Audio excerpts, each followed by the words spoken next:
Hello hello hello hello भैया एक पतला करा बहुत ज्यादा बेस बुलत बा। हेलो हेलो हेलो छे hello hello hello hello hello hello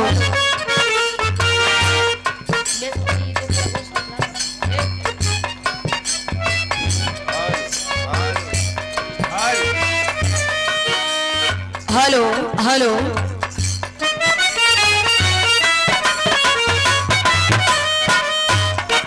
बड़ी सुंदर महफिल बा। बड़ा प्यार से आप लोग बैठ के सुना तानी विराह के।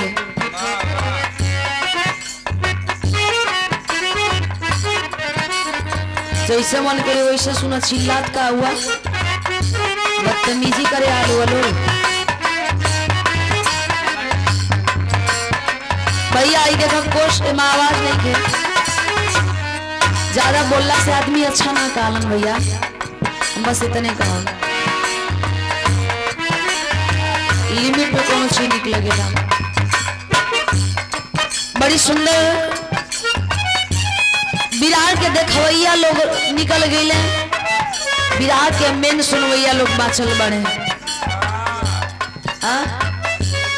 उठा के ले जाए वाला। बड़ी बढ़िया बिरार सुननी आप लोग। बड़ी सुंदर सुंदर गीत सुननी। बड़ी ऊंचा ऊंचा शब्द आप लोग सुननी। त्रिभुवन भैया की ओर से नया नया बिरहा एकदम ही लोग गावत हमन।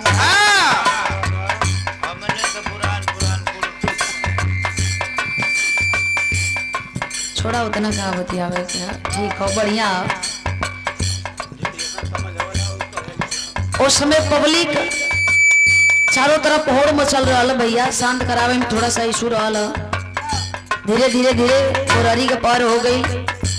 धीरे धीरे अब सब अस्थिर हो जात बा।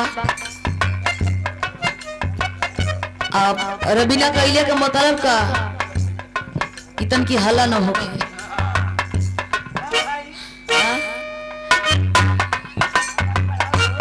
भैया इनकर आवाजिया बढ़ा तनिक मनिक सांझे का पहर रहेला। दूसरे मिजाज में लोग रहेला। लेकिन जकरा के विराह सुने के रहलो बैठ के विराह सुननी है।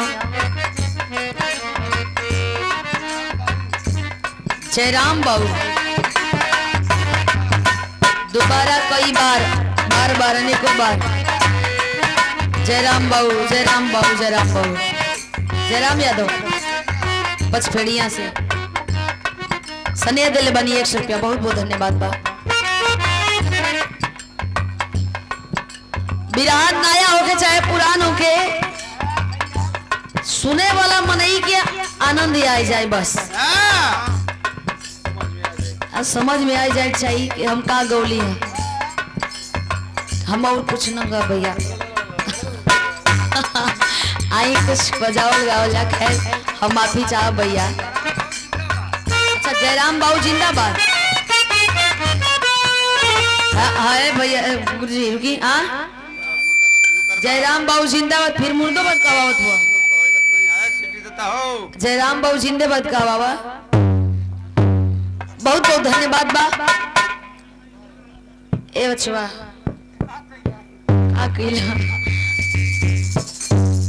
लेडिया पकड़ के ले जा देखा।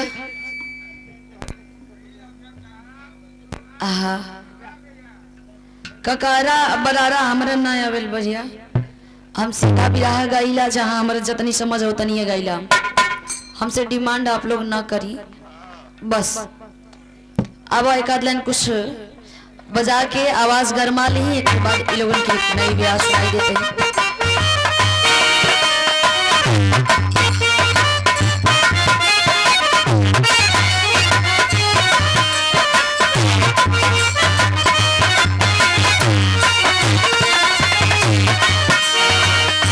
अखिया लोराई ललाइल बका है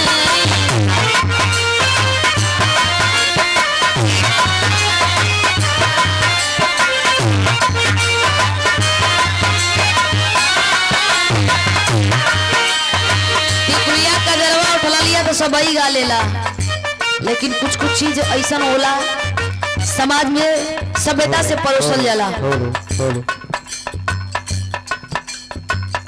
राजेश गुरु जी बैठल बानी, ये पारखी लोग बैठल बानी, ई धरती परख लेवेला का अखिया लोराइल ललाइल बका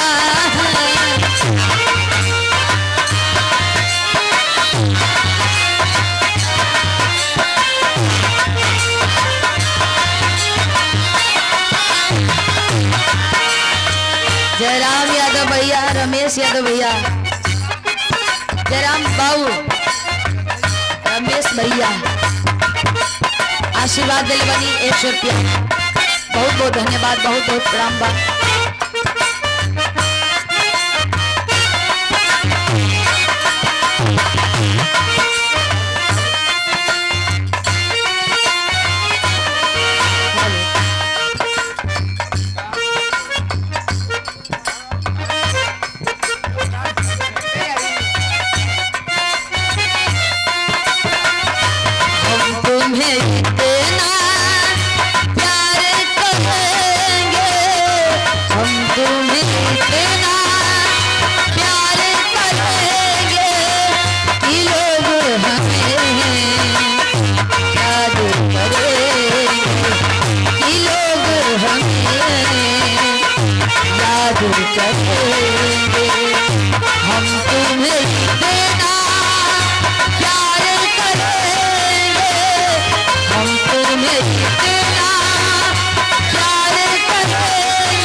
जयराम बाबू इमाला आशीर्वाद दिले बानी, संजय यादव भैया,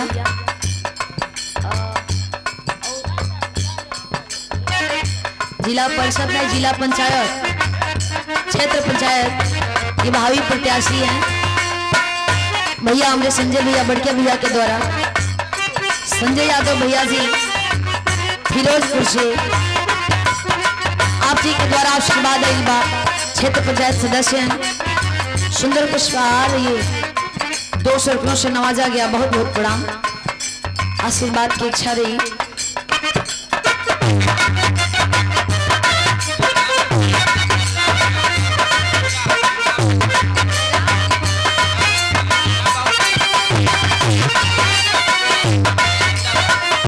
श्री राम यादव जी बढ़िया जिंदाबाद, जयराम बाबू जी के संगे संगे श्री राम यादव जी पचफड़िया जिंदाबाद, सुंदर पुष्पहार ये अच्छा प्रधान पद के भावी उम्मीदवार हैं, बहुत बहुत प्रणाम, आशीर्वाद की कामना का।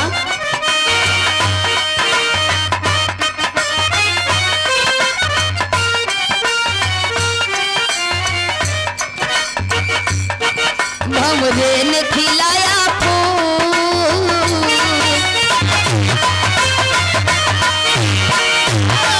भंवरे ने खिलाया फूल, फूल तो ले राजकुंवर,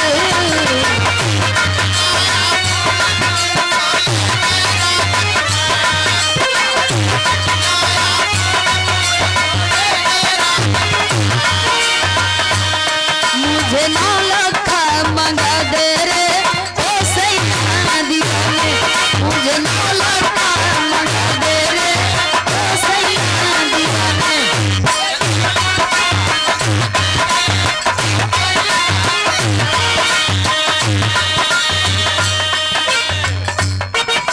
मार्केट में गीत रोज आवेला रोज चल जाला, लेकिन ये सब गीत धरोहर बा, जमाने के गीत बा, जौना गीतन के कोई अंत नहीं खेना ही और बा। कभी भी गावत लगी कि ताजा जलेबी से रस टपकता। मौका मिलेगा तो हम बता देंगे।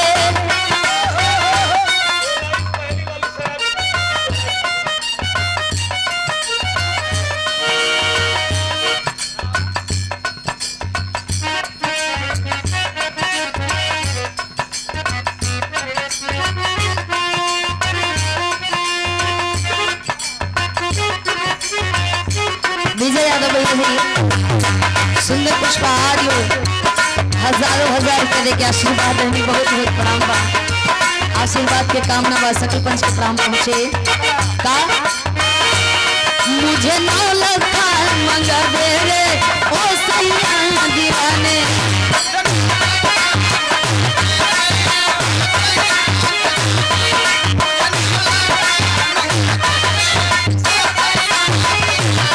तुझे सीने से लगा लूंगी ओ सैया दीवाने।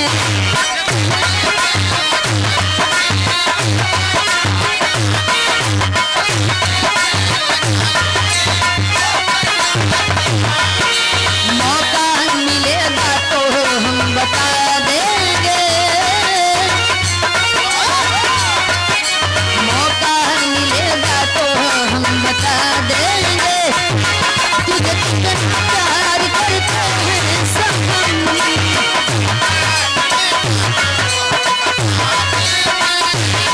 तुझे कितना प्यार करते हैं सनम।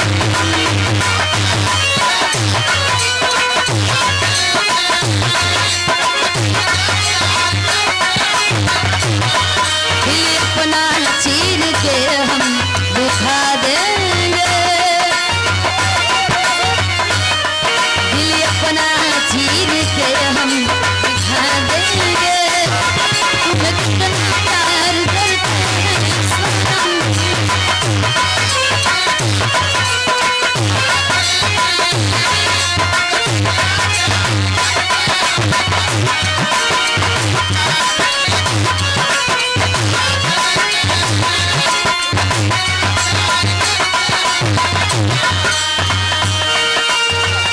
प्यार झूठा सही दुनिया को दिखाने आजा।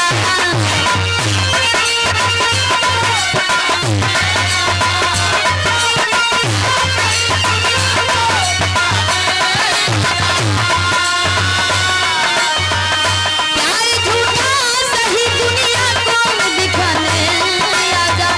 तुम किसी और से मिलने के बहाने आजा।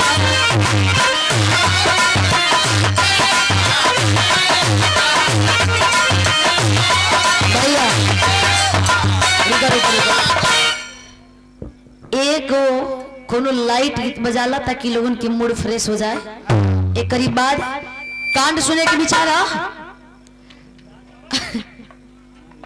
हाँ हाँ बिरहे कांड ना ठीक।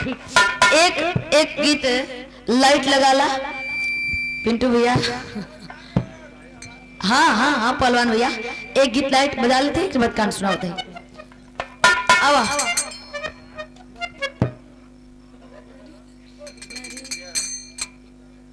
आई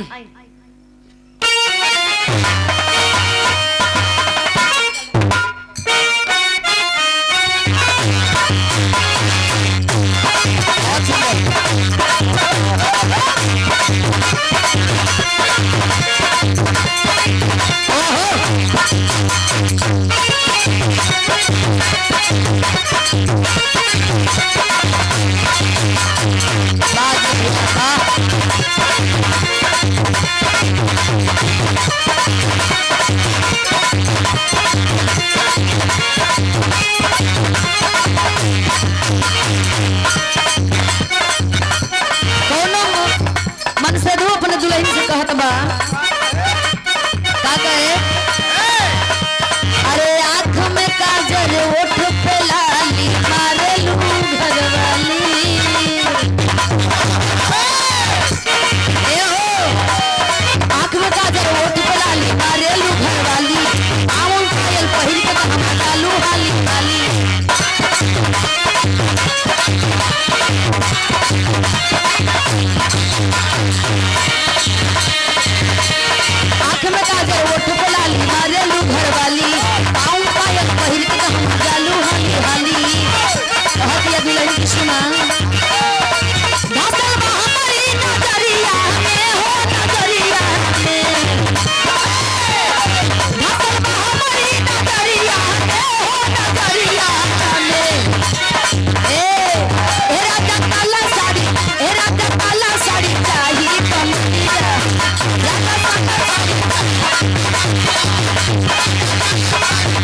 गया रोड लाइट बड़ा स्नेह मिलेला आ देखल लगातार 2-2.5 घंटा वेट कैला के बाद भैया बैठ के यहाँ आशीर्वाद देनी है।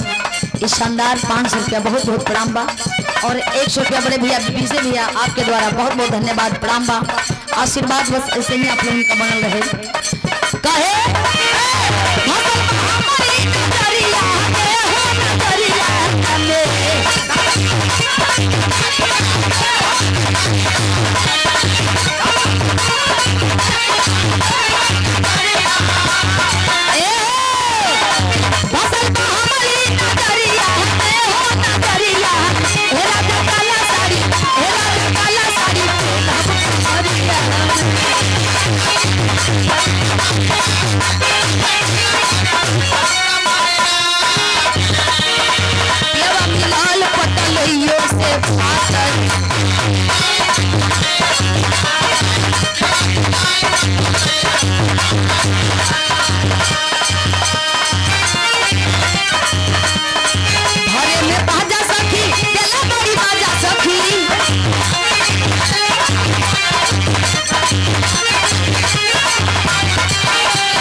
गलती हो गई घरी ना।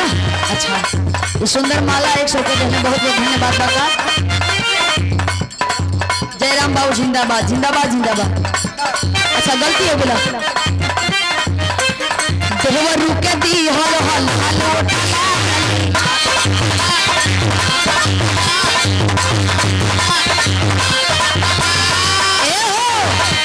सही के दी हल हटा के पानी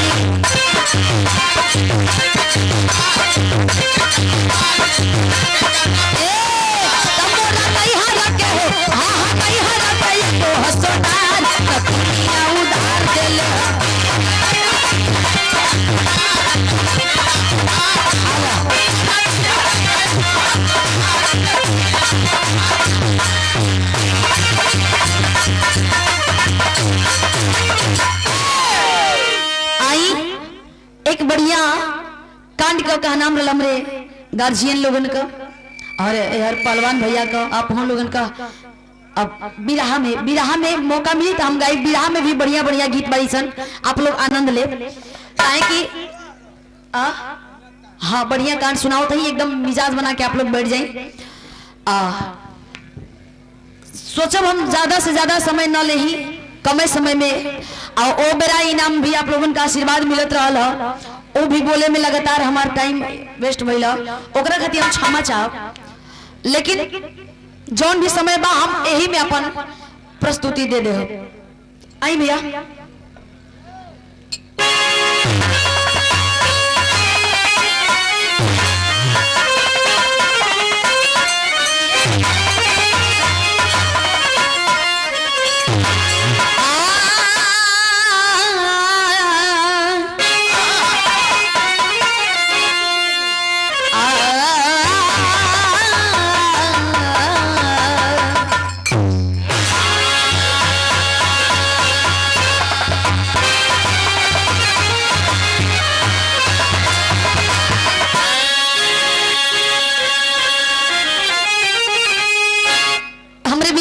शुरुआत रही हम चाहम भैया बाबू चाचा लोगन तनिक सा ध्यान दे के आप लोग सुनो कहानी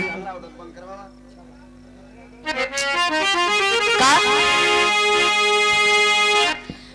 ठंड की धारा में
विषमता बढ़ी दानव मानव हुए। पहलवान भैया अब तनिक से शांति बनाए के आप लोग सुन ली, नहीं तो ये हमार विराह गवल व्यर्थ हो जाई। फिर हाला पीछे से होखे लगल, फिर वह गति होखे लगल, फिर हम ही दोष देबा आप लोग। है विषमता बढ़ी दानव मानव हुए, कैसे रहेगा मोहब्बत सुरभित संसार में।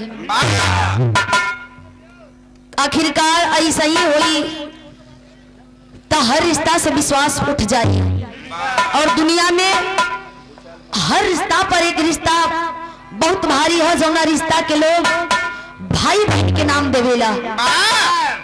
वो रिश्ता अमिट है, इस रिश्ता के कोनो रिश्ता ना पा सकेला। हम छोटा उदाहरण देत बानी कि अगर 20 साल के बहन बिया ओकरे साथे 4 साल के भाई खड़ा बा तो बहन अपने आप के सुरक्षित महसूस करत बिया। विराह में हमारे एक लाइन कव्वाली लगता का,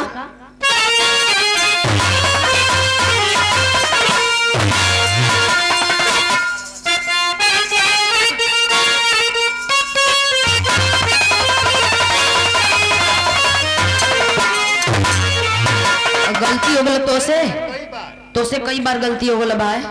जयराम बाबू जिंदाबाद, इनसे कई बार गलती हो गया। हाँ जयराम यादव जिंदाबाद। इस सुंदर पुष्पार अब पीछे ना भैया, पीछे तन की शोरगुल न होके देखिए, ध्यान रहे। बहुत बहुत बड़ी सुंदर लाइन गोपाल साधु जी गौले रहन का, अरे नवजिया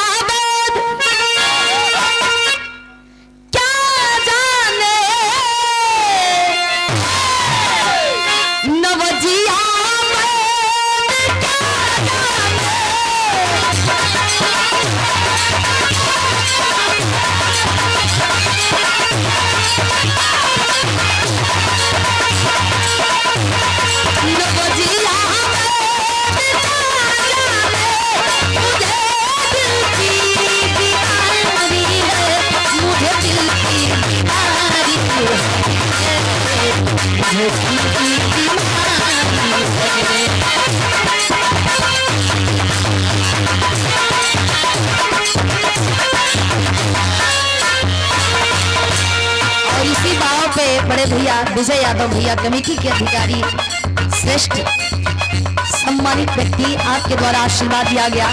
संदार ये हजारों हजार का आशीर्वाद, बहुत बहुत बड़ा, बहुत बहुत धन्यवाद। आशीर्वाद की कामना सकल पंच के प्राण पहुंचे। लेकिन कभी जी जो लाइन के लिखले बानी वो लाइन पर आप लोग तनिक सा ध्यान दे, हम तनिक सा तवज्जो चाहब। हम का मनोता बुझे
नौजिया बैठ पे भैया पिंटू भैया अवज्ञा रोड लाइट्स भैया के पूरा टीम के द्वारा ही पुनः ही 500 रुपया दे के आशीर्वाद दे हल बहुत बहुत प्रणाम, बहुत बहुत धन्यवाद बा। कैमरा वाला भैया हम शाम की भी रहा यही मंच से स्टार्ट करत तनी, थोड़ा सा आप अपन कैमरा के स्टॉप कर दे, जहाँ धुन तर्ज होई वहाँ आप रिकॉर्ड कर ले, कहानी पूरा मत रिकॉर्ड कर, ताकि हमके एक रिकॉर्ड करे के कंपनी खातिर।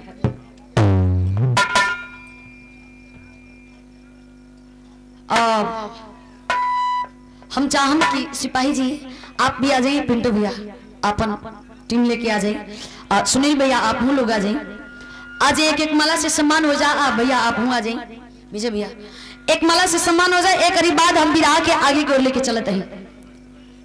राजेश भैया आप पूरा भैया के लेके आ जाइए, आई तब तक से हम कहानी के आगे की ओर लेके चलत बनी। आई ले कैसा जमाना है भैया, कैसा जमाना है, तभी से कह रहे हैं कैसन।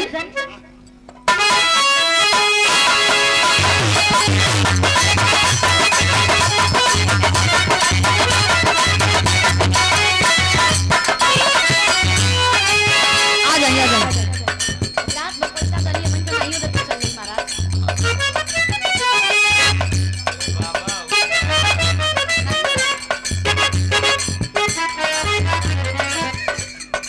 रामलाल सिपाही, राम और सिपाही जी हमारे मौसा के मौसा जी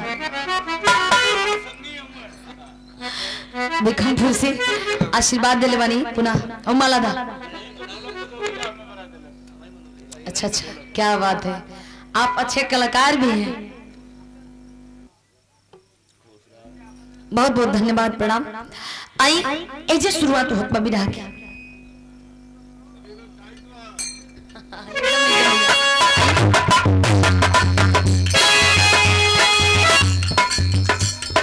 भैया गुरुतुल्य गुरु जी आप गार्जियन श्री राजेश यादव जी बिरहा के बगिया के कोहिनूर, आप महानुभाव जी के द्वारा आपका यह जन्मभूमि है, गृह जनपद में हम लोग आए हैं, आपके द्वारा आशीर्वाद में कोई कमी नहीं रही, बहुत प्यार बहुत आशीर्वाद मिलल आपके, ये धरती पर आके हमारा के बहुत बहुत प्रणाम, बहुत बहुत धन्यवाद बा का।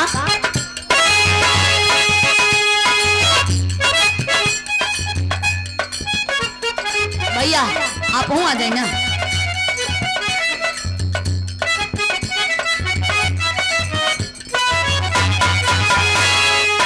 समय बलवान है,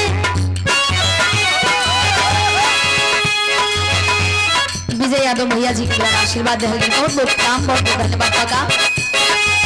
समय बलवान है, समय ने सबको मारा है,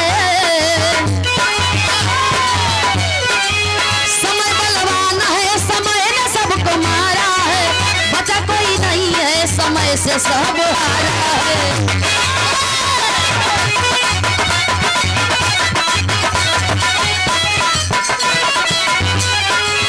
जिला उज्जैन एमपी की करुण कहानी है,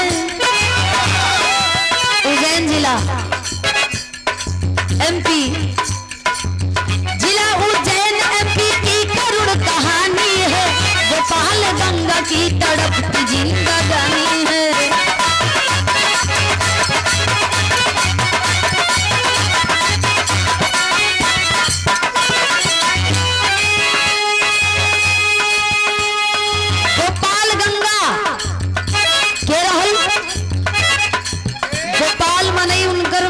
अर्धांगिनी गंगा रहली और चंद्रमा बेटा बेटी चांदनी दुलारी थी, चंद्रमा बेटा बेटी चांदनी दुलारी थी, हुस्न की मलिका अपने आप में दुलारी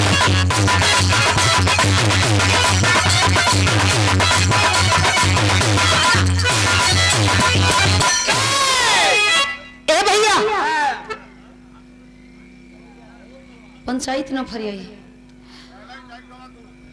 गौर करेंगे।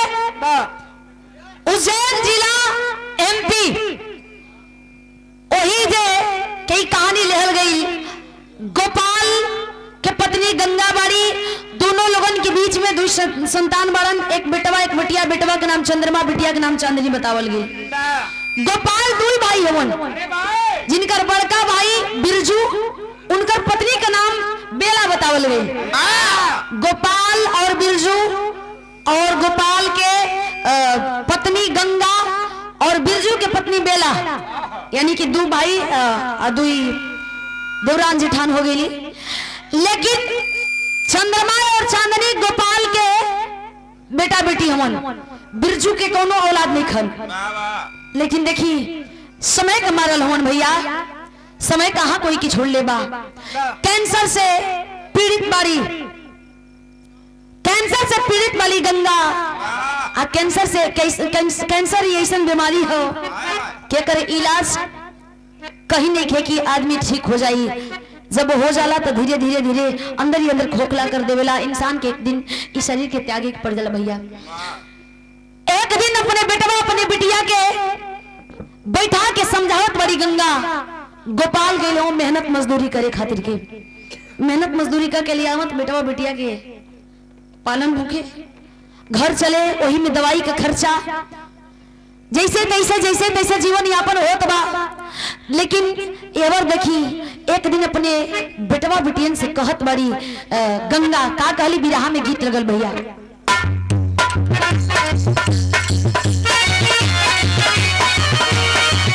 दोनों कहत या दुल्हन बेचारी कि गैया त गैया फिरैया नहीं का कहे।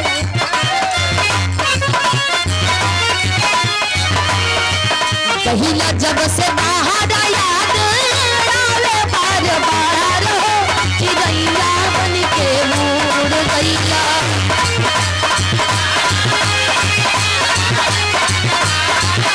चिड़ैया बन के उड़ गइला।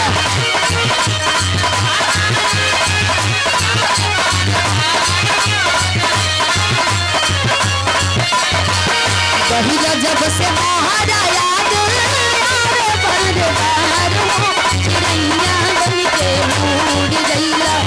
राजा जी हमार हो चिड़ैया बन के उड़ गइला।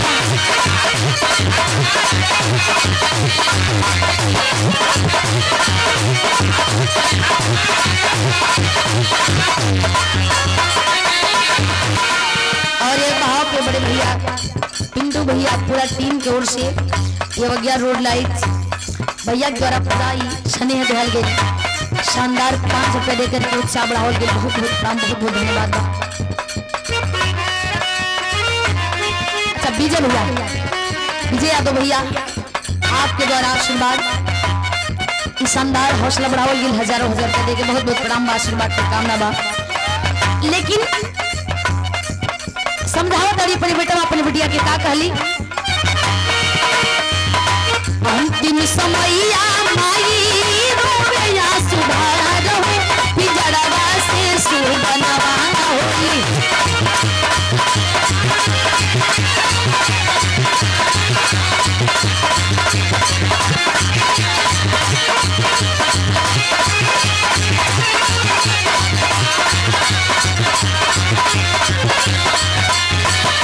अंतिम समैया माई रोवेया सुधार हो पिंजड़वा से सुबनवा होई। जई है खड़ा हो पिंजड़वा से सुबनवा होई।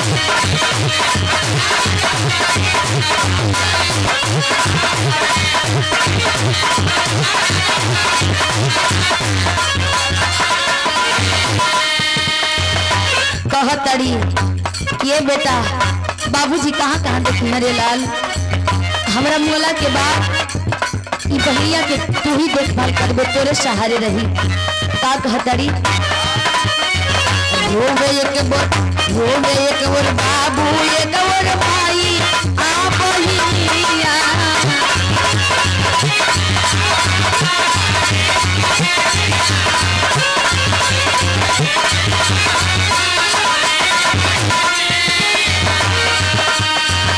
चंदवा चंदनी या के बुझल आज रोशनिया।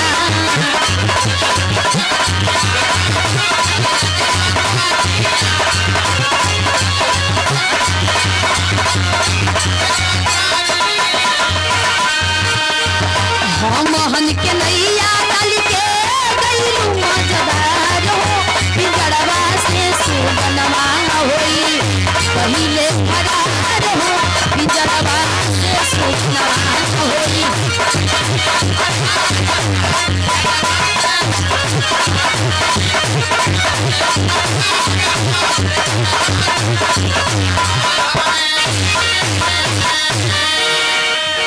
भैया माई अपने बेटवा बेटियन के समझावत बिया कि एक दिन यो समय आई रे लाल कि हमें दुनिया में ना रहब, लेकिन ई बहनी के देखभाल तू ही करिया। बाबूजी केने केने तुहार देखियन, तू भाई हव ना, तू बहनिया की देखभाल करिया। आय हाय समझावत बाड़ी, समझावत समझावत आखिरी बात जैसे ही मुंह से निकलल, माई भगवान के प्यारा हो गई। माई चल बसली दुनिया से, रोवे लगलन।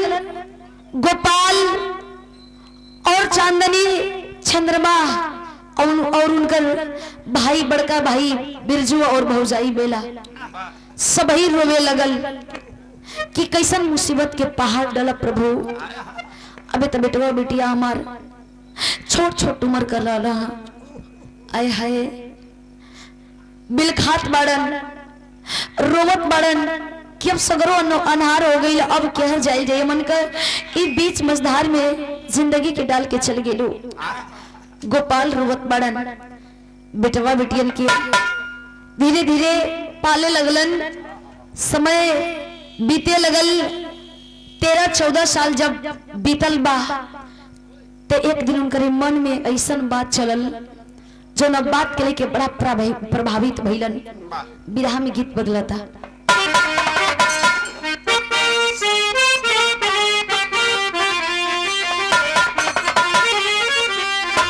वही गीत बा,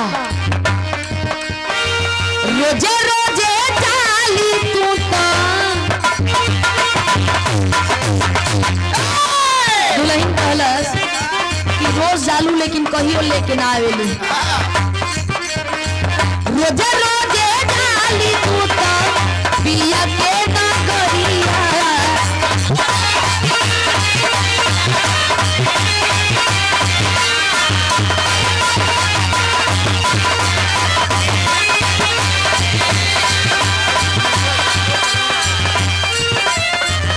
राकेश यादव, राजेश यादव जी की, गायक जी के बड़े छोटे भाई प्रमोद यादव भैया, मुकेश यादव भैया, जयराम बाबू जिंदाबाद।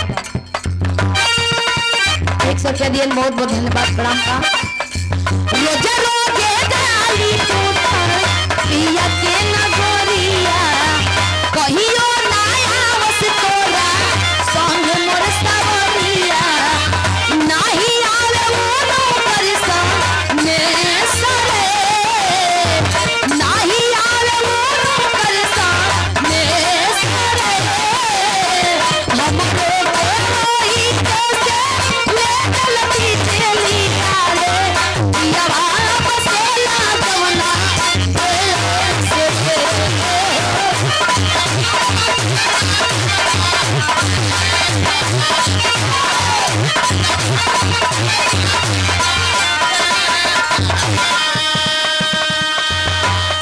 अब परसों भेंट हुई।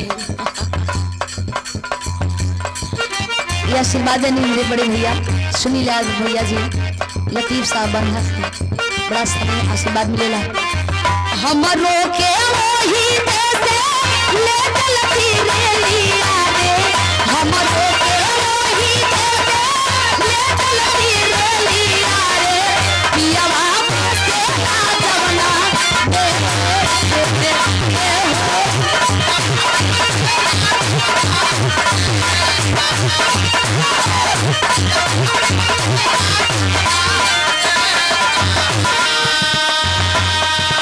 ₹100 के आशीर्वाद धनी पुनः हमरे बड़े गार्जियन बड़े भैया विजय यादव भैया जी, बहुत बहुत प्रणाम, बहुत बहुत धन्यवाद बा। लेकिन देखा बाबूजी का करता, अरे बाबू बियोगी भइले आ बरसे नजरिया, हमारा के छोड़ी चली गईलू गुजरिया। तोरलू सनेहिया के डोरो, तोरलू सनेहिया के डोरो, तोहरा हो बिना सदरो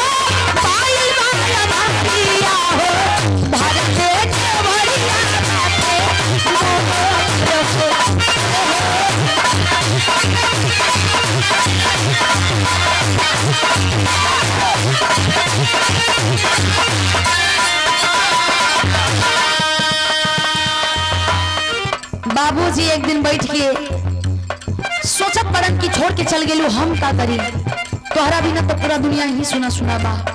जीवन साथी जब छोड़ के चल जाला तो इंसान की जिंदगी बड़ा कठिन हो जाला। सोचत पड़न कैलन का ध्रुव राजेश गाइड जी के छोटे भाई मुकेश यादव जी, राजेश जी के ना बड़े भैया के छोटे भाई आप मुकेश भैया, प्रमोद भैया, जयराम बाबू जिंदाबाद, 101 के प्रदेश का आशीर्वाद है, बहुत बहुत धन्यवाद, प्रणाम बा। लेकिन एक बात और कहत बड़न का, भैया भाभी से पहले, भैया भाभी से पहले बेटवा बिटिया के दिहले लिख दिया लेखे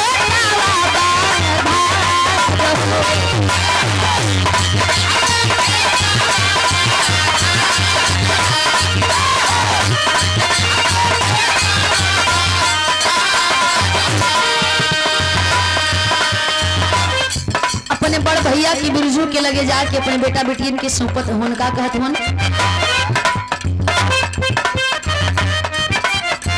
बेटा बा बिटिया के मनी हो माई बाबू तू ही बनी हो, हमारा से तोड़ दी हो प्यार हो।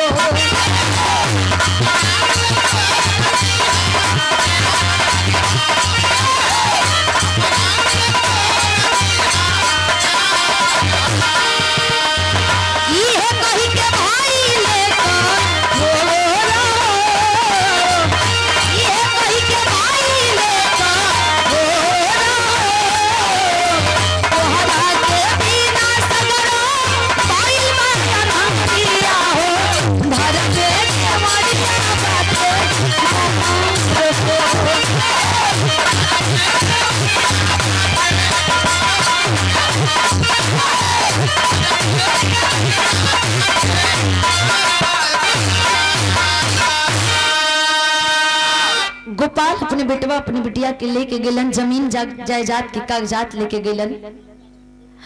ए भैया भैया बिरजू भैया भाभी तो ही लोगन एक हकदार बड़ा, और इस जमीन जायदाद के कागजात कुछ तू रखला, कुछ हम अपने बेटवा बिटियन के नामे कर देता ही, बेटवा चंद्रमा के नामे कर देता ही, और हमार कोनो जिंदगी के ठिकाना ना बा। जैसे गंगा चल गई वैसे हम चल जाए कहीं दुनिया में, जियत रहत आई, अब मर जाए तो कर बात अलग बा। लेकिन हमार बेटवा बिटिया की असमन जनिया कि हम ही तो ही लोगन ओकर बाप मतारी हुआ। ए भैया बिल खात होवन कलेजा पर पत्थर रख के बेटवा बिटियन के दूसरे के हवाले करत क्यों केतनो कुछ बन जाए भैया, लेकिन अपन बाप मतारी के दर्जा दुनिया में कोई ना दे बा, न दे पाई। पंचो भैया कागजात देत समय, जमीन जायदाद लिखत समय, बेटवा बिटियन के हाथ बा धरावत समय कलेजवा कांप गई हो भैया, गनगन गनगन हथवा कांपत बा कलन भैया। ए भैया ई तोहार अमानत बड़ा, ये अपने अमानत के अपने पास रखा, लेकिन कैलन का अब भैया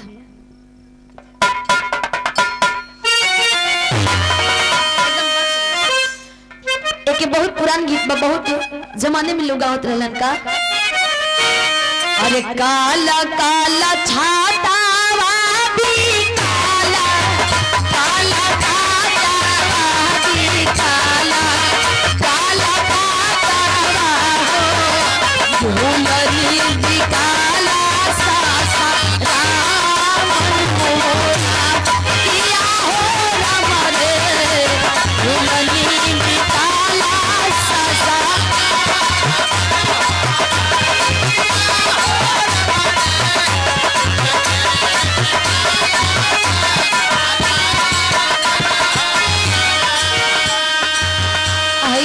गंगा गोपाल करत कहवन गंगा के मोला के बाद हो भैया, बाबू वियोगी जोगी भइले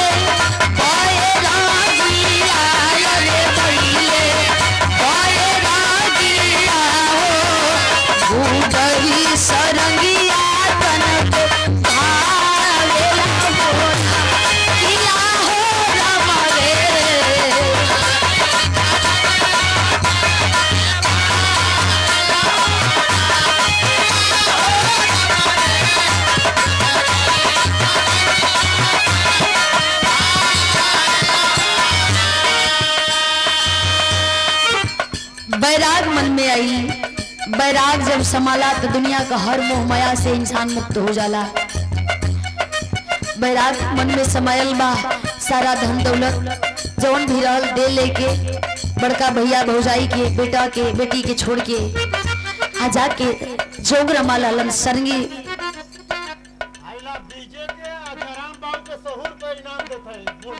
अच्छा अच्छा अच्छा, विजय भैया अजय राम बाबू के ऊपर आप इनाम देनी है, आशीर्वाद दिले बनी, बहुत बहुत प्रणाम बा भैया। कैमरा बंद कर ले तो भैया, आज ही नया बिराह स्टार्ट कर ली है। अब हम अपने कंपनी खातिर गावे बोला है कल, एकरा के थोड़ा सा अबे मत चढ़ाए के बोलिया आप ना भैया, फिर बोल लिया अबे एक आध महीना के बाद आप चढ़ावे के बोलिया। देखियो जब बैराग मन में समाई पिंडो भैया करत का बड़े धीरे धीरे बीतल 4 साल के समाइया, 4 साल के समाइया हो बड़का बाबू माई भई कठोर बनोरा किया हो रमारे।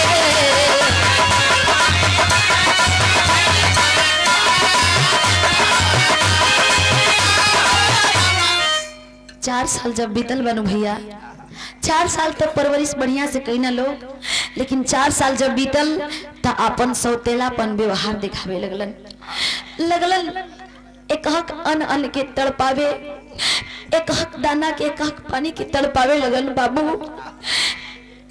13-14 साल के रहने कुल, आ 13-14 साल या 4 साल और बीतल, मान के चला 18-19 साल जब हो गए, 18-19 साल के बेटवा बिटिया हो गए, जवानी के दहलीज पर कदम रख ले, अपन सौतेलापन व्यवहार लगलन करे। सौतेलापन व्यवहार देख के चंदनवा लगल ओकरा मनवा में ठेस कलस की बाबू माई तो छोड़ के चल गिलन। अब धीरे धीरे दूसरा रास्ता अपनावे लगल, आ जब दूसरा रास्ता अपनावे लगल भैया तैहर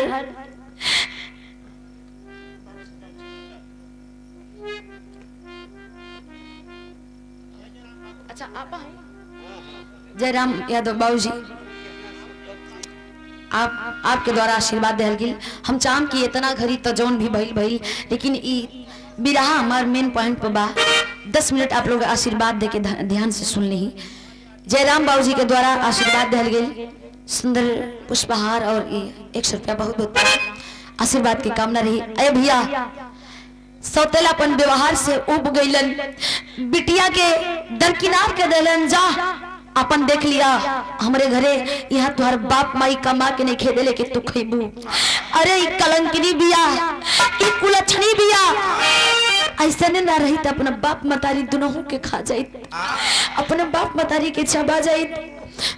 रोज रोज के ताना से तंग आ गई, चांदनी तंग आ गई भैया, तंग आके बिलखत बिया, रोत बिया, आंख में आंसू लेके एक दिन फटही टोकरी तन पर वस्त्र पहन के आ चलल बिया कटोरा लेके, आ दुआरी दुआरी भीख मांगे लगल, दरवाजे दरवाजे भीख मांगे लगल। बाबू समय का मारल भैया, समय का मारल इंसान के भिखियो कोई ना देवेला हो, बनला के सब बनावेला, लेकिन बिगड़ला के कोई ना बनावेला, कोई ना साथी होला। कोई दया आवे, तरस आवे तो एक रोटी दे देवे, कोई धुतकार के भगा देवे कि ऐसा शरीर लेके भीख मांगे ले बड़ो, क्यों का जनक बाकी बेचारी विपत के मारल बिया। लेकिन यार चंद्रमा आपन रुख अलगे बदलत बा। तो देखी बिरहा में बड़ी सुंदर गीत लगत बा का।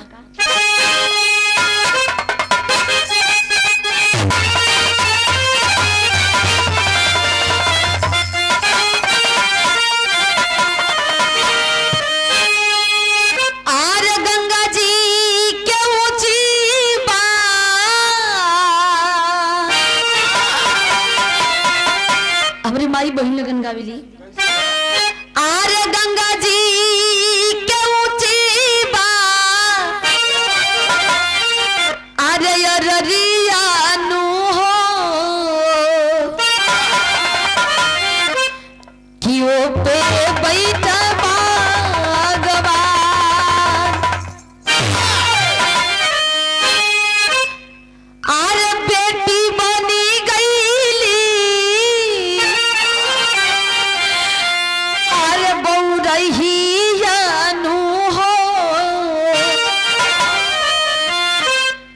भिखिया मांगे द्वार द्वार अरे तनमा पपी खरल बा फटाइलु भैया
भैया बिछोही बन गए, दूसरा रास्ता अपना ले ना चाहते हुए मजबूर हो के दूसरा रास्ता अपनौले हो कुंदन।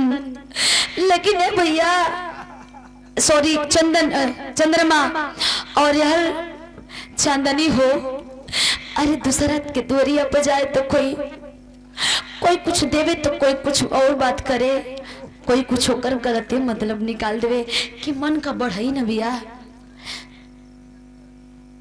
मन का बढ़ल बिया। ये बहुत बदेल हुई, घर से भागल हुई, ये बहुत ऐसा हुई वैसा हुई, तमाम प्रकार की बात सुने के मिले। लेकिन अरे वो तब बेचारी विपत के मरल बिया, कोई ऐसा बात कहे मुहवा मुद के झरझर झरझर रो के दूसरे दोरिया निकल जाए। भैया ए बहनी ना देवे के हता, ऐसा मत बोला भैया, हम विपत के मारल हई हो, हम ऐसा ना ही, हमारो बाबू माई हो रहतन त आज ई दशा ना देखे के पड़ी। लेकिन का करबा, आपन पराया बनावल काहे के बा। आए हाय, अरे बेचारी के रोले बन के पताई झरे लगल, बैठ के एकांत में सोच सोच के रोवे, फूट फूट के रोवे। लोग कहेला कि रोला से दिल का मन का बोझ हल्का हो जाला। अरे माई बाबू तो चली गईलन, कम से कम ई भाईबा के ऊपर सौंप के गई रहा। हाँ ई भयो निकम्मा निकल गई, भयो ना हमारे साथ दिला से भैया रोवत पिया बिलखत बिया। लेकिन देखा वो चंद्रमा कर रोवैया का कहत बा, विराम गीत लगता।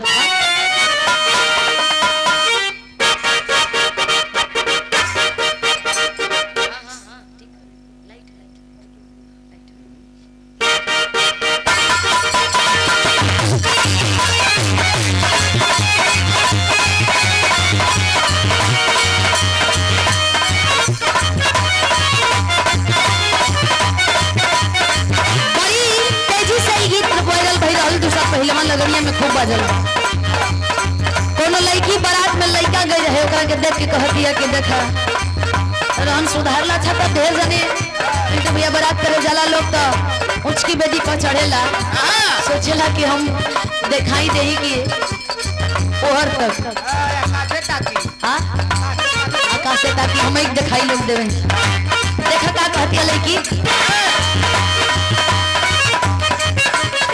छते पर चढ़ी के तू भेताड़ू गहरी,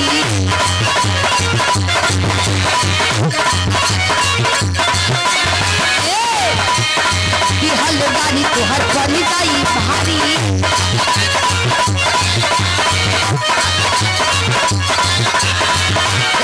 छते पर चढ़ी के तू भेताड़ू गहरी, कि हलवारी तो हर चली जाई भारी।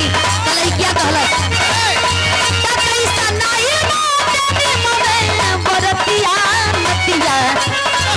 अखिया मारता की बेरी बेरी बबरी धारता। लेकिन भाव देहल के देखी यहाँ चंद्रमा करत का बा, भैया बहिन के भइले एकदम मुदैया।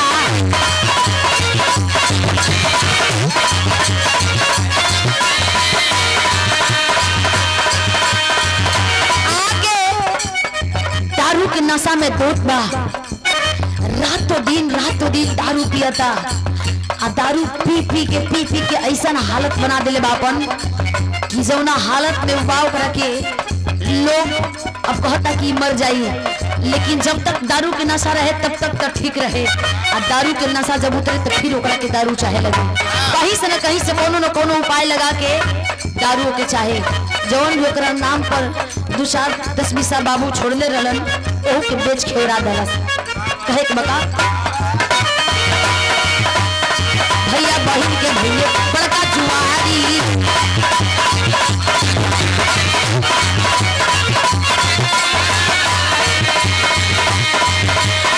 भैले बना सब भई पिए के बीमारी।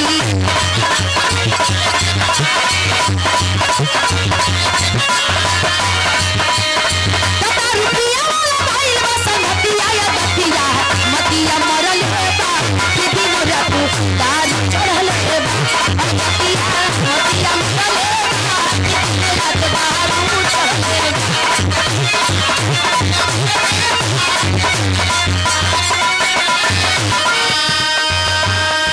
आदत से बाज नहीं आवत, रात दिन दारू के नशा में डूबल बा।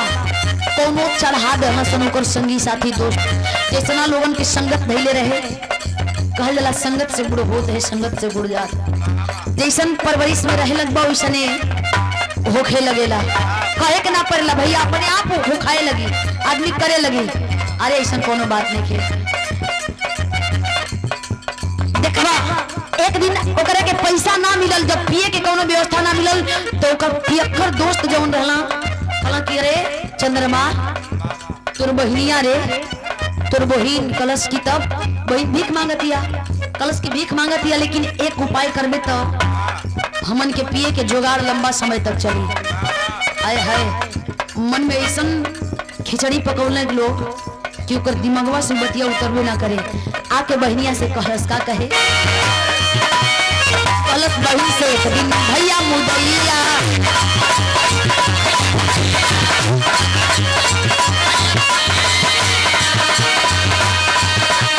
कैले वाली बात मिली 10,000 रुपया।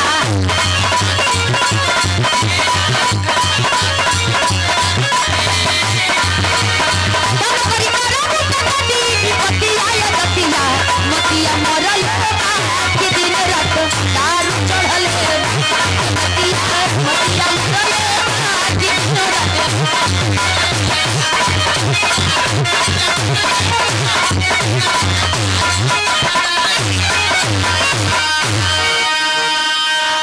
जाके सहकवला में पड़ के बहनिया के जाके सौदा करे लगल। कलश की जाके ओके बहलावे फुसलावे लगल। कलश की ए दिन भर भीख मांग के आके दरवाजे पर पड़ल बिया, आधी टुकड़ा खा के वही तरह। तो कलश की सुन बहिन एक बात कहत बानी, अगर तू हमार बात मान लेबी तो हमन के रोज का 10,000 रुपया मिली, और 10,000 रुपया सोच रोज का मिली तब 10 दिन में लाखों रुपया मन कमाई जाई, और 10 दिन में लाखों रुपया कमाई जाई तो सोच की जिंदगी हमनी का कितना ऐशो आराम से कटी, कोनो चीज का दिक्कतें ना हुई। बहनिया कलश की ठीक बा भैया, जब तू कहत बड़ा तो भाई अब जौन तू कहला वो एगो बहन खाती सही न हुई। तू जौन देख के आइल बड़ा, जौन सौंप के आइल बड़ा, जौन बतिया के आइल बड़ा, वो सही कह के आइल बा। देखा बहन विश्वास के लिए बिया, विश्वास के लिए बिया, लेकिन विश्वास के गला घोटत बा। विश्वास के यहाँ गला घोटत बा का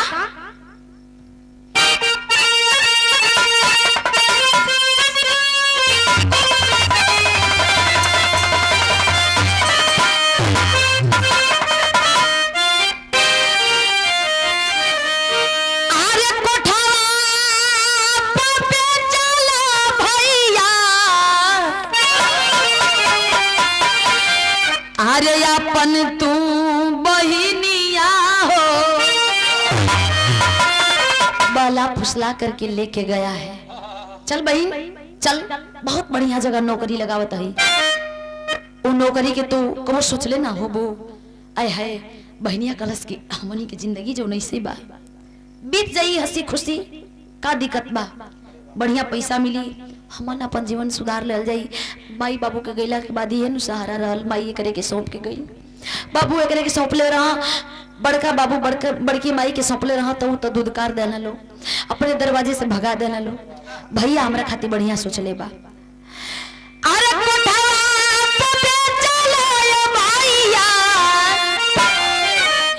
अरे अपन तू बहिनिया हो ए भैया हो अरे भूली गईला रखिया के प्यार नु हो रा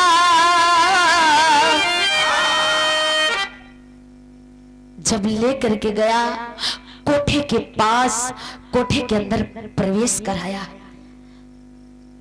पीछे से पैसा लेत बा पीछे से पैसा लेत बा पैसा गिना देखलस जब चांदनी टाइम से गई सहम गई कांप उठी पैरों तले जमीन खिसक गया बाहर भैया अरे तू तो जमीन बेच दले भैया अरे तनिक ना तरस खैले भैया अरे वो एक बहन रहली द्रौपदी बीच सभा में नंगी कहीं जात रहली रे लेकिन भगवान कृष्ण ओकरे दारू के सुन के पुकार सुन के आई रहलन ओ घरी बहन के इलाज बचौले रहलन लेकिन जो भैया जो ई राखी की कीमत ई राखी के बंधन के शर्मसार कर दले भैया आज के बाद कबो एगो बहन अपने भाई पर विश्वास ना करे विश्वास उठ गई भैया विश्वास तोड़ दे भैया सारा हिम्मत जुटावल टूट गई एक बार कैसो कैसो हिम्मत जुटा रहा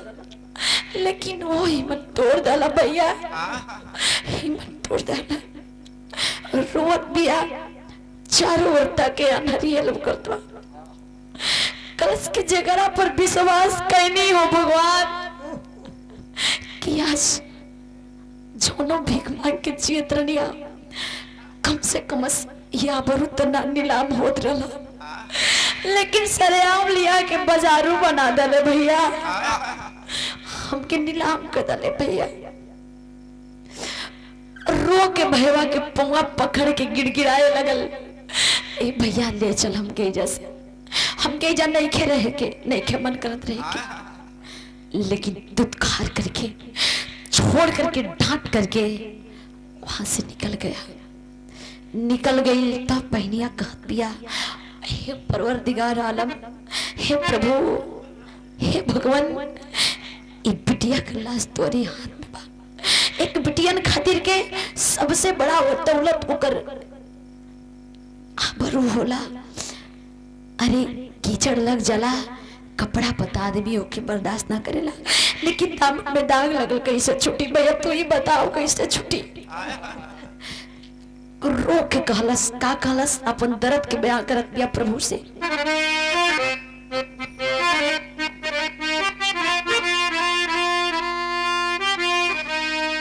सिपाही जी के द्वारा आशीर्वाद आइल बा ए भाव पे अरे 1 लाख रुपया वाला अरे नथिया उतार रही है अरे कैसे ही बला के प्रभु जी जतिया रही है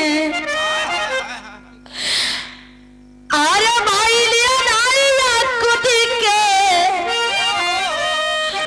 भगल से चंदनिया हो भैया हो अरे तोरी दिहला रखिया के प्यार होना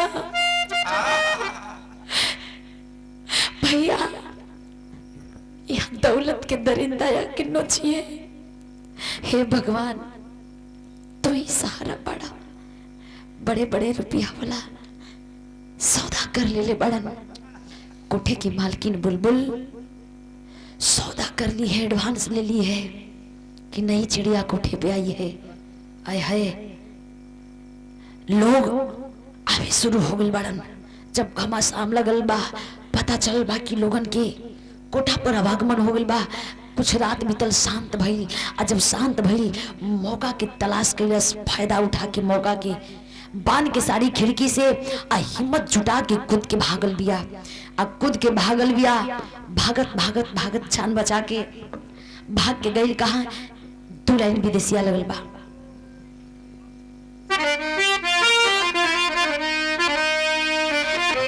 अरे इज्जत बचा के भगली, अरे ये बला बहनिया हो, घेरल बाटे रतिया अनहरिया ए बाबूजी। अनहरिया रात, लेकिन आबरू नीलाम होने से पहले बचा करके भागी है। का? अरे कोठवा के मालकिन बुलबुल कहली हवस खोरवन से, अरे चारों ओर ढूंढे ले मुदैया ए बाबूजी।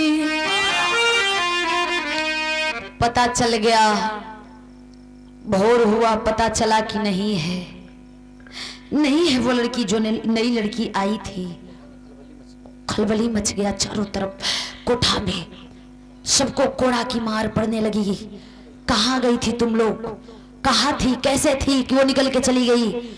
सारा जितना कोठे को मैनेजमेंट करने वाला दरिंदा था, चारों तरफ ढूंढने लगा, ढूंढने लगा, दौड़ने लगा। लेकिन यहाँ देखी करिश्मा करमात होत बका। भागत भागत चांदनी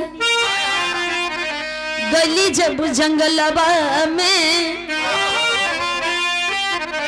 पड़ल एक बालू पर नजरिया ये बाबूजी। जंगल के बीचों बीच भागते भागते गई है। देखी है जंगली जानवर मेरी तरफ आ रहा है, भालू। वहां भी ये न कहल जला कि खजूर पर से, ताड़ पर से गिर रही थी, खजूर पर अटकली। एक तरफ कुआं तो दूसरी तरफ खाई। का? अरे कांटेदार झाड़िया में अरे जाके कूदी गईली हो, अरे खून से रंगाई गई कोमल शरीरिया। देखली कि हमरे तरफ भालू आवत बा, दौड़त बा। तब तक से खुद के बचावे खातिर कटीली झाड़ी में कूद गई बिया। चांदनी कूद के खून से लथपथ हो गई बिया, खून से चारों तरफ लथपथ हो गई बिया। सिसकारी लेके सिसक सिसक के रोत बिया। कब बिहान होके, कब बिहान होके, भगवान अब तू ही बचैया। लेकिन जब बिहान भइल बा, तो जब भोर भइल बा, भोर के समय 5 बजत बा, सुबह होइल बा भैया, तो उस समय का भाव कभी जी देत बड़ी टेरी लगल।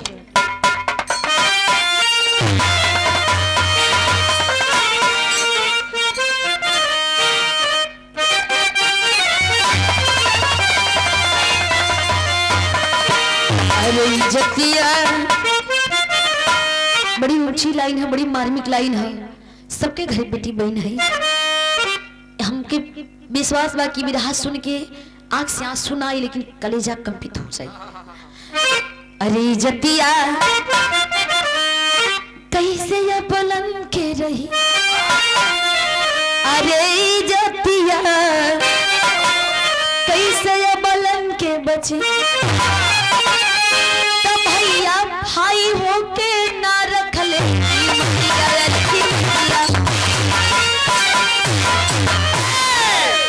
इज्जतिया कैसे अबलन के बची। भैया भाई होके ना रखले की मतिया।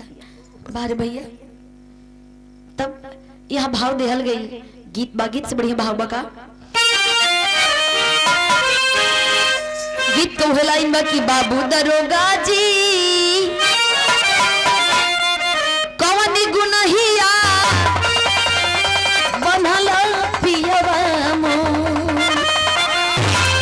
लेकिन कहत बड़े वही रास्तवा से जब भोर भइल जोगी बाबा सरंगी लेके टेरत भजन गावत निकलत हन लालिमा छावत बा देखलन कि सिसक सिसक करके कोई बाला झाड़ी में तड़प तड़प के रो रही है।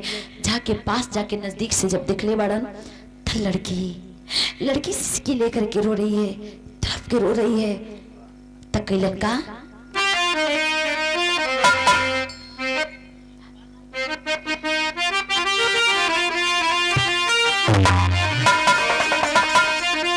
अरे जोगी बाबा हो, जोगी बाबा की भी देख के आंख से आंसू आ गई। जोगी बाबा हो काहे रोवेला आपन हसुआ धार। जोगी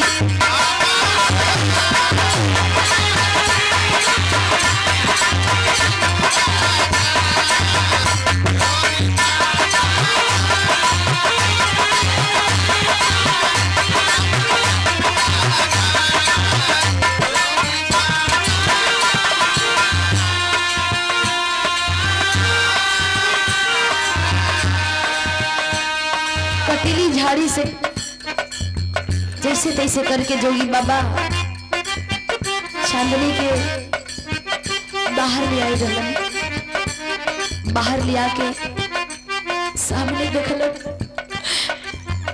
जोगी बाबा छल की दुनिया से मुक्त बड़न मोह माया से। जोगी बाबा रोए लगलन, आँख से छर छर छर छर लोर बहत बा। रोत बड़न बाला पूछ रही है,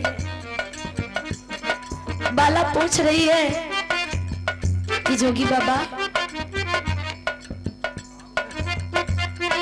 बाबा आप कहीं रोत बड़ा। कहत पड़े का ये विधाता के लिखल कर्म में साहे के बाद दुखदाई हो। भाई बंधु छुटले पगुनी छुटली अपन लुगाई हमारी बिटिया हो कि हमारी बिटिया हो तू बिटिया बाबू जी हमारी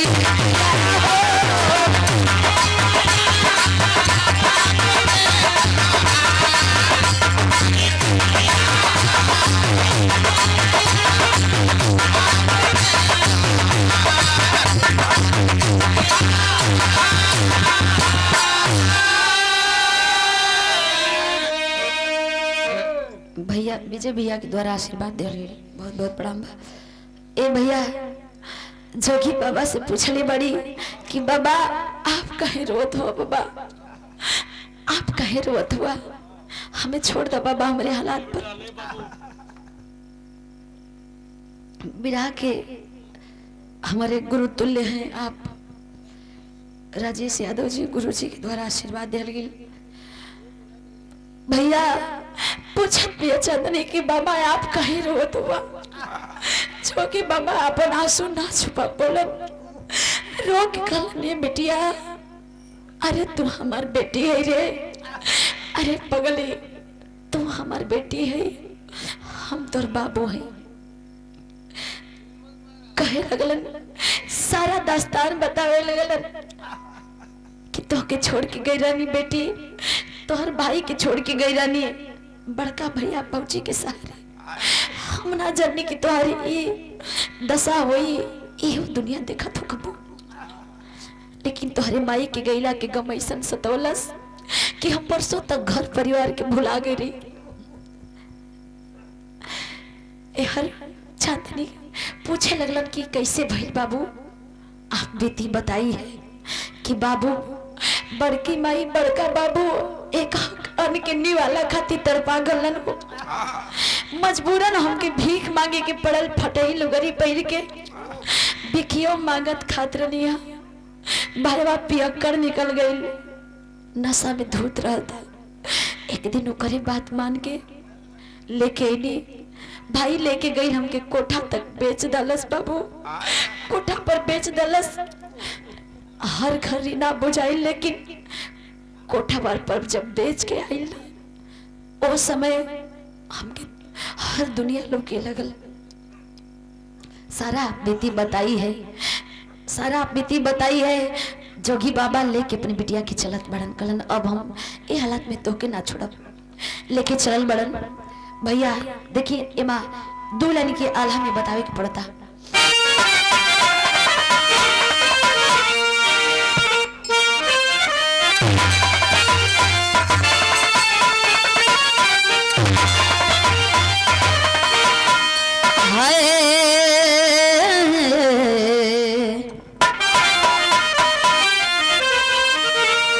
अरे धन दौलतिया से इज्जतिया बढ़ी के होला बाबू,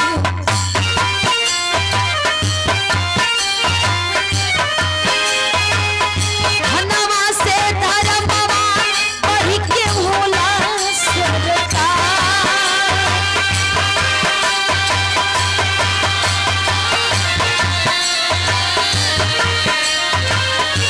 सोनवा से बढ़ के अबरू आन की कीमतिया पंचो,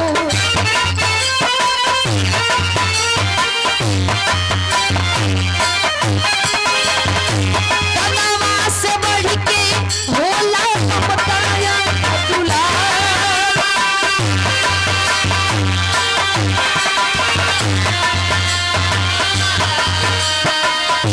बुरा हो करम पूरा फल मिली है भैया,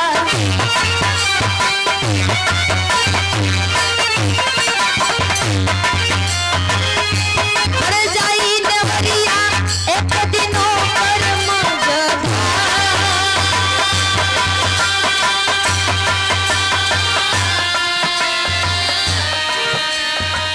कभी जी बड़ी बढ़िया लाइन बताओ तनी कि बुरा हो करमवा के बुरा फल होला पंचो, पड़ जाई नेवरिया एक दिन ओकर मजेदार।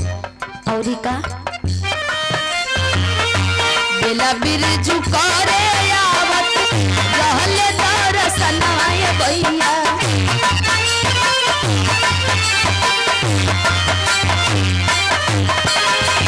उतनी नगरिया काल भैरो दरबार।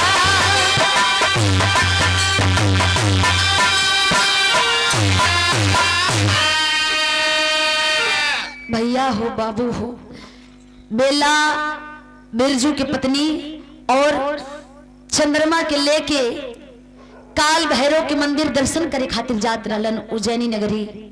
काल भैरव के दर्शन लोग कहेला कि उज्जैन गेला के मतलब का कि जब काल भैरव के दर्शन ना हो,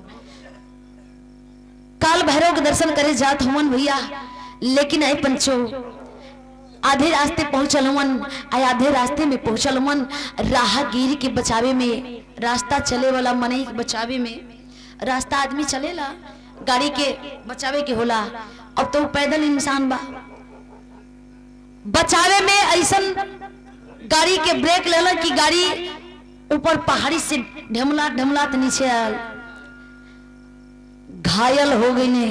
कोई स्पॉट पे ही डेट कर गया, एक्सीडेंट हो गई, भारी एक्सीडेंट। ओहमा तीनों जाने बेला बिरजू और चंद्रमा इहो घायल अवस्था में तड़पत हुवन। आनंद फनन में हॉस्पिटल ले गई, नजदीकी स्वास्थ्य केंद्र पर ले जाके इलाज करावल जात बा। यहर रेडियो चिल्लाए लगल, बोले लगल, पेपर पत्रिका में छपे लगल कि काल भैरव के दर्शन करने जा रहे इतने यात्रियों का एक्सीडेंट हो गया। कुछ यात्री घायल बचे हैं, कुछ यात्री स्पॉट पे डेट कर चुके हैं, जिनमें बेला बिरजू और चंद्रमा भी ये लावारिस के तौर पे रखे गए हैं। कोई बचा ही नहीं है। जिनका जो था, जो लोग थे, वो लोग जा करके अपना अपना डेड बॉडी, अपना अपना मरीज को ले जा करके इलाज करा रहे हैं। इन लोग लावारिस हालात में वहां पर हॉस्पिटल तक गए हैं, लेकिन लावारिस घोषित हुए हैं। पेपर पत्रिका द्वारा, रेडियो समाचार बैठ के एक दादा सुनत रह, रास्ता से जात रहलन, अपनी बिटिया के लेके, चांदनी के लेके जोगी बाबा सुनले हमन समाचार, बैठ के सुनने लगन। 2 मिनट सुनलन, तब तक से पता चलल। आ जब पता चलल, धावल धावल अपने बिटिया के लेके इस नजदीकी स्वास्थ्य केंद्र पर पहुंचत हमन। जाके लगलन पूछे, भैया ए बाबू, आई बेला बिरजू चंद्रमा नाम का मरीज कौने वार्ड में बाड़न, कहाँ भर्ती बाड़न भैया, हमें बतावन भैया, बतावन बाबू, बताओ डॉक्टर साहब। जा जाके उघार के देखे लगलन, सबकर चेहरा से हटा के पर्दा जम डालल रह देखे लगलन, कपड़ा हटा के देखे लगलन। नर्स बताई है कि इस वार्ड में भर्ती है। दौड़ के जाके देखत बाड़न, रोवे लगलन। जोगी बाबा, बार मालिक, तोर कुदरत के करिश्मा अपरंपार बा मालिक, ई कौन दिन दिखौला मालिक, कौन दिन दिखौला। जाके वहाँ कलन डॉक्टर साहब जौन भी कमी होके हमसे कहीं हम लिया के दे, लेकिन हमार भैया के, हमार भाभी के, हमार बेटवा के जिंदा कदी हम नहीं चाहत कि हमार बेटा, हमार भाई भौजाई हमसे दूर जाए। कलन ब्लड की कमी है। दोनों बाप बेटा, बाप बेटी लेट गए वेंटिलेटर पे, जितना चाहिए ब्लड निकाल ला, लेकिन हमार भैया भौजी के, हमार बेटवा के जिंदा कदा। आय हाय, लेटल हमर तब खड़ी कलाई ना।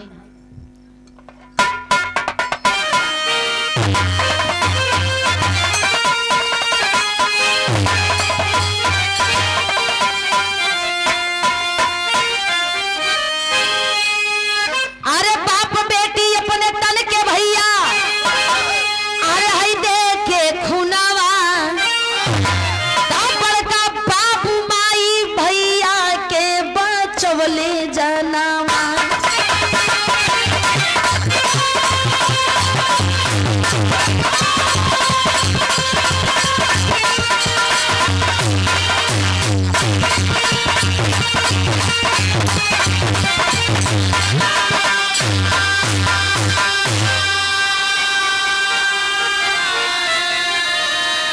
जवना बेटवा के दूधकार देले रही, वो बेटवा उ लोगन के साथे पड़ल बा। जवना बिटिया के दूधकार देले रहे, लोग घर से निकाल देले रहे। जौन बहनी के वो भाई बेच देले रहे, उहे बहनिया जाके खून देत बिया। आ वो बाबू जवन जोग रमौले रहे, सारा ई मोह माया त्याग के, वो बाबू लेट के और खून देत बाड़न। ब्लड चढ़त बा। धीरे धीरे धीरे जब होश हवास में भइले, आँख खुलल बा तो पौले बड़न कि हमार भाई और हमारी बिटिया हमारे सामने बैठ के सुत के हमन के खून दे के जियोले बड़े। तब एक बात कहलन का,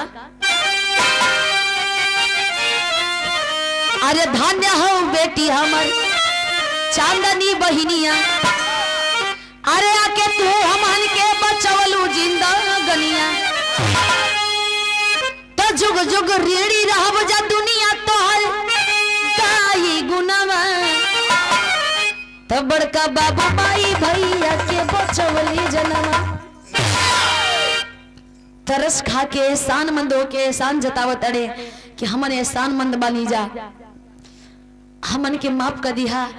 तो हम लोगन आके इतना भी कैला के बाद हमार जान हमन के बचा के बहुत बड़ा ये जीवन दान देके, पुनर्जीवन दान देके हमन के उबार देले बड़ा, एहसान के लिए बड़ा। तब जोगी बाबा लेके अपन बिटिया के वहां से चलल बड़न कैलन।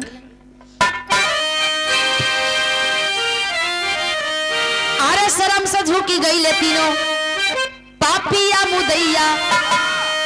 अरे जोगी बाबा बिटिया के अपन कदी हले सा गैया लेके ले, और स्वास्थ्य बढ़िया देख के, बिटिया के घर बर देख के ब्याह करे लगलन।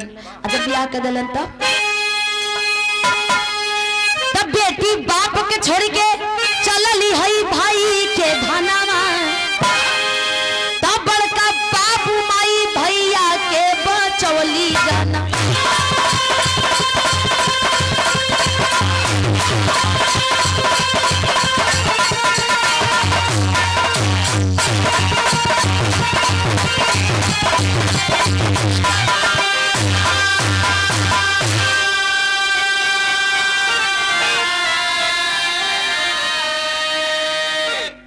भैया बहन का आवत हमन हो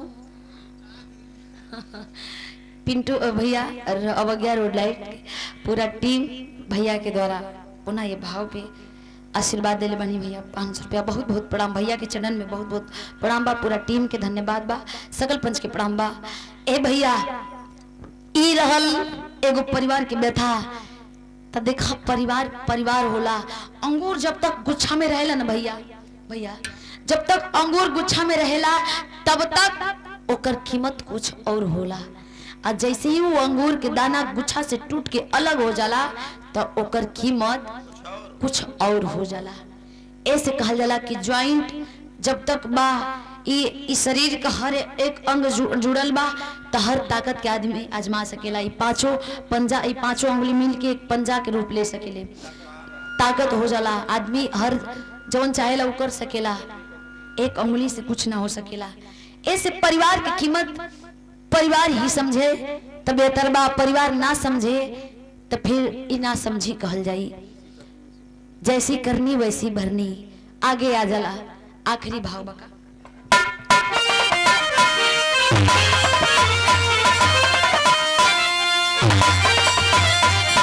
अरे 25 वर्ष सुखनंदन के सिंचित रखो गुलिस्ता काशी बुल्लू रंजीत रामदयाल ऐसा बनो फरिश्ता। अरे इज्जतिया कैसे अबलन के रही ए भैया इज्जतिया कैसे अबलन के बची। रबी ना कभी जो खल के गीत गबन में इज्जतिया कैसे अबलन के बची।